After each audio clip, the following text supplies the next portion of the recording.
बहुत समय पहले की बात है। माधवपुर नामक गांव में एक गरीब किसान अपनी बूढ़ी अम्मा के साथ रहा करता था। उसके पास एक छोटी सी जमीन थी जो कि बंजर हो चुकी थी। फिर भी वह दिन रात उस पर मेहनत करता था। मोहन बहुत ही मेहनती और ईमानदार था।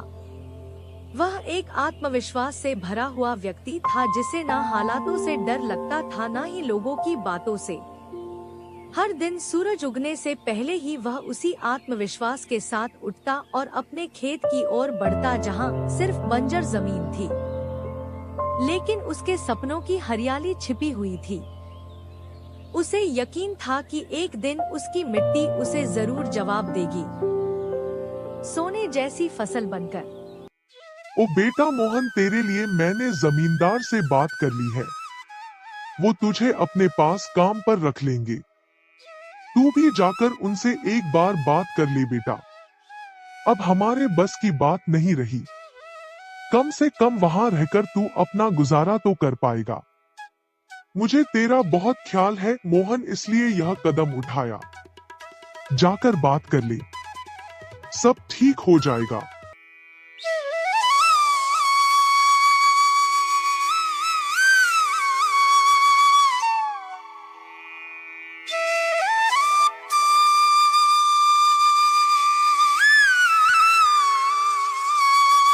अम्मा, तुमने क्यों बात की वहाँ?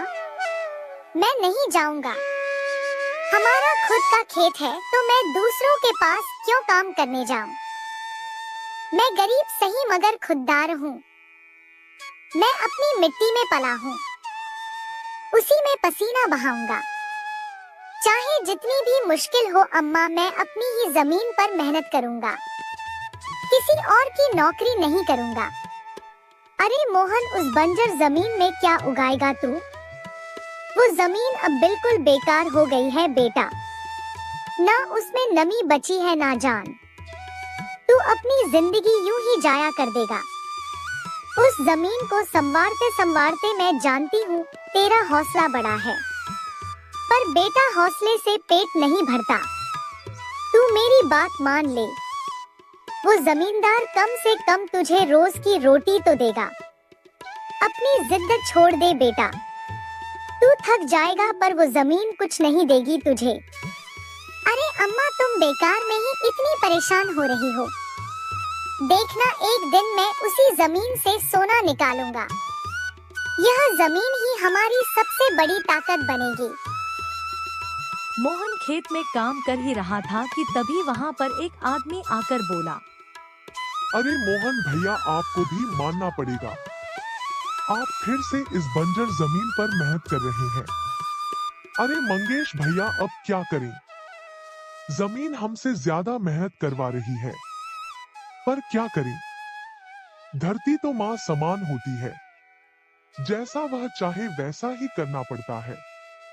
कभी सख्त हो जाती है, कभी चुपचाप सब सह लेती है, कभी बीज को छुपा लेती है तो कभी उसे जीवन दे देती है। हम तो बस उसके बच्चे हैं जो उसके हर रंग को अपनाना जानते हैं। थक तो जाते हैं भैया, पर जब मिट्टी की खुशबू आती है ना तो सारी थकान उतर जाती है। उम्मीद है यह माँ हमें खाली हाथ नहीं लौटाएगी। बस थोड़ा और सब्र, थोड़ा और विश्वास। आप जैसा मूर्ख तो मैंने आज तक नहीं देखा भैया। क्या सोचते हो आप? दुनिया कहां से कहां पहुंच गई, और आप अब भी उसी बंजर जमीन से उम्मीद लगाए बैठे हैं। मोहन के पास उस आदमी की बातों का कोई जवाब नहीं था। वह वहां से अपने घर चला जाता है। जब दोपहर को मोहन थक हार कर घर पहुंचता है तो देखता है कि माँ बुझे हुए चूल्हे के पास चुपचाप बैठी है। क्या हुआ अम्मा? तुम ऐसे क्यों बैठी हो? खाना क्यों नहीं बनाया? क्या बात है? बेटा, चूल्हा जलाने के लिए लकड़ियाँ नहीं है, इसीलिए चूल्हा कैसे जलेगा? बस इतनी सी बात है अम्मा। मैं अभी जाकर ले आता हूँ लकड़ियाँ। मोहन लकड़ियाँ लाने जंगल चला